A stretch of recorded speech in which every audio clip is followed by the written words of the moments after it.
as the Kinnauris choose to call it. Though popularly known as the Festival of Flowers, the main purpose of Fulaj is to perform annual death rites, Athing.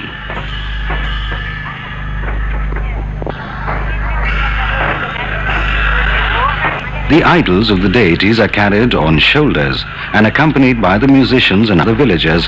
They travel great distances to visit other village gods.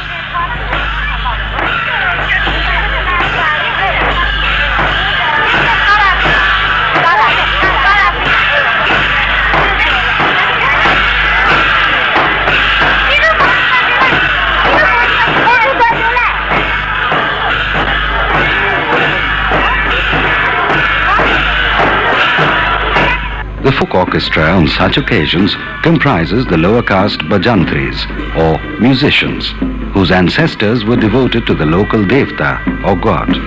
The dhol or drum, nagra or kettle drum, shehnai or flute, bigzal or cymbals, ranasanga or the long bronze wind instrument, and the kannal, the silver or brass wind instrument, are the principal instruments that create the divine music for the dance of the gods.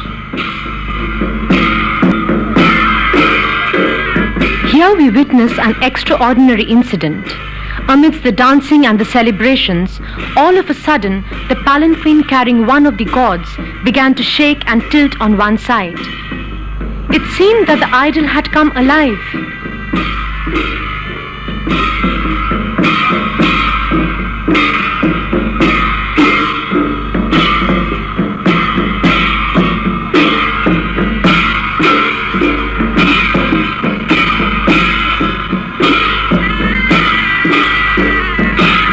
Sevaks began pleading for pardon as they believed that God was angry for some fault of theirs.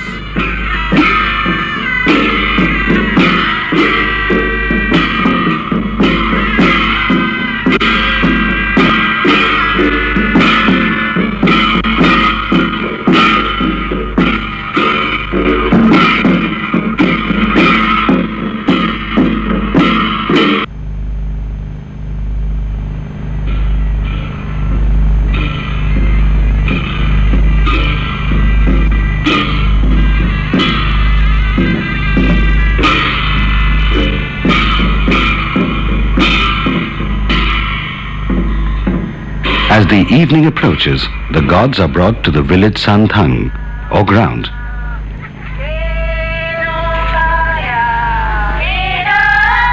These simple but hardy sons and daughters of the snow-capped Kailash abandon themselves to dancing. They make a delightful picture in their festive attire, faces sparkling with innocent joy, dancing and singing under the blue sky.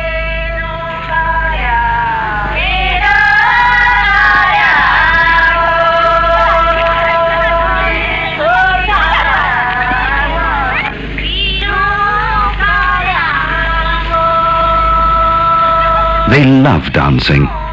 No festival or ceremony is considered complete without it. The accompanying songs of the women dancers keep the rhythm intact.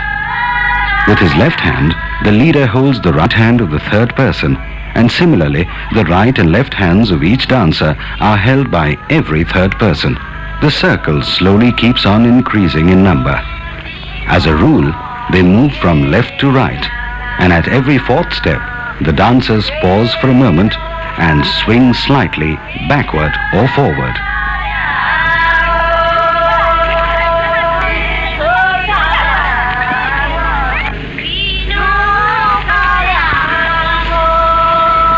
The dance movements are collectively called chalang.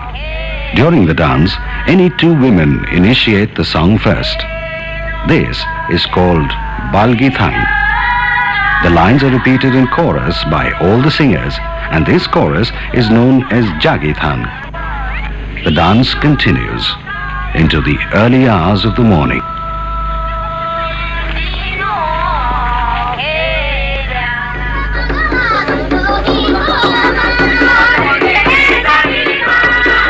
Happiness cannot be desired, because desire brings misery. This simple philosophy is ingrained in the very psyche of Kinnaur women. They believe in happiness when it happens, but do not demand it and accept all that comes their way. It is in the acceptance of all else that happiness comes. They are not bound by the fearful wish to have, nor by the frantic will to hold, nor to clutch at straws of certainty.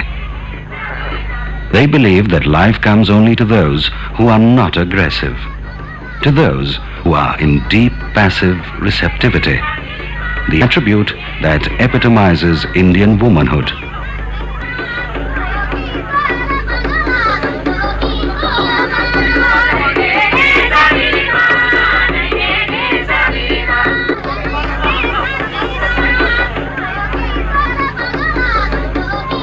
Kinnaur marriage is solemnized with a lot of pomp and grandeur. In the Kinnaur society, villages are an extended commune, and goodwill of the village is more important than that of a particular individual. This is quite evident from the manner in which they actively participate in a marriage. The marriage is not confined to the house itself, but to the village as a whole. It involves the prestige of the village. Men, women and children of all ages from the village and also from the neighboring villages participate in the marriage and share the various works among themselves. The women put on their best attire. Dori is a blanket that folds partly around the body and partly comes up around the shoulders, where it is fastened by a large copper or silver brooch. The borders of doris have beautiful designs in various attractive colors. The choli is the upper garment akin to full-sleeved blouse. Chanli is what may be called a shawl. The common headdress is a woolen cap, locally called thepani.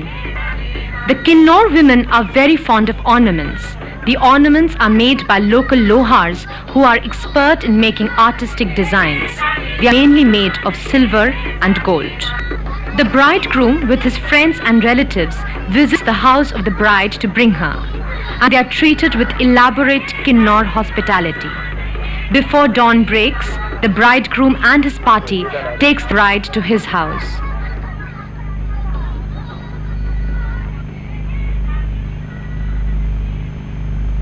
For all fraternal polyandrous societies in the northwest Himalayan belt, the environmental or ecological conditions at work are almost similar.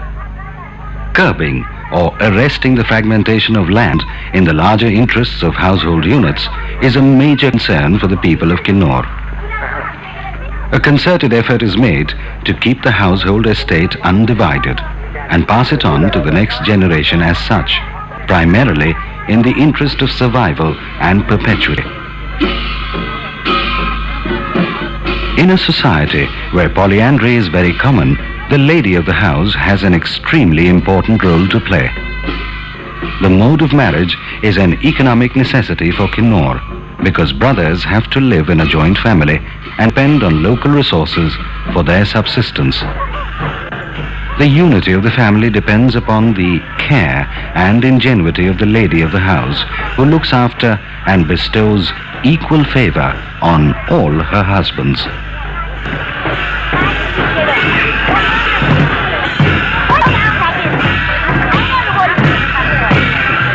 The village god is then brought to the groom's house to bless the new couple and the family.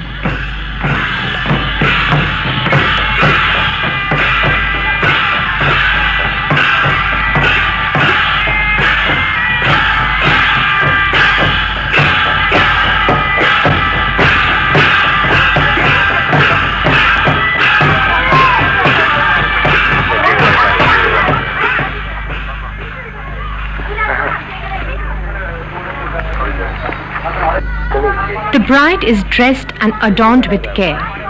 The parents of the groom provide the bride with all the ornaments except the daglo or the silver bangles, which is traditionally given by the bride's parents. In her bridal costume, she looks stunning.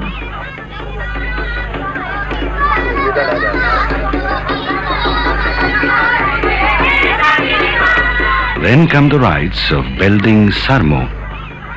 All the villagers, including their relatives from other villages, assemble and offer belding or presents by way of cash or cloth and other gifts. These are duly noted by the Majomis. The bride and bridegroom sit separately, each with his or her close friends and relatives, receiving the presents.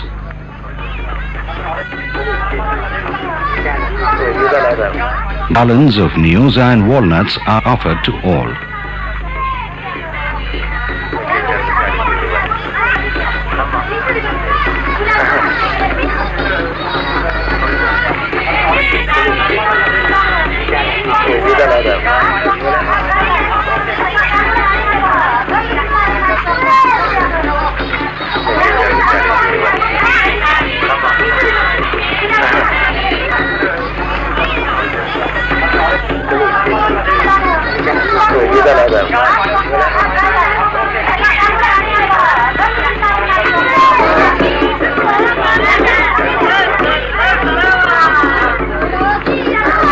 On any appropriate occasion, the people start singing and dancing, and through this, they forget all the sorrows of their hard life.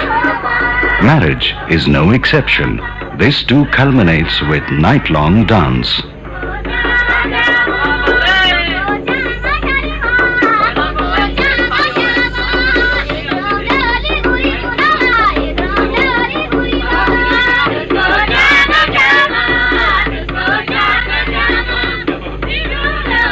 The expression of joy is a sight to behold.